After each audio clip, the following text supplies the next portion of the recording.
marking as we are the 50th anniversary of that terrible set of events that constitutes the Dublin and Monaghan bombings,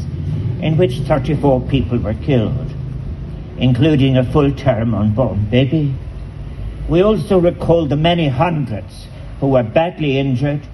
and the families left bereft with grief, and the communities torn to pieces by a day that became known as one of a savage violence, an ordinary weekend being celebrated by people who are working people, horrifically changed forever. And while I know that the people of Ireland stand in solidarity with you in your loss, it is yourselves and your families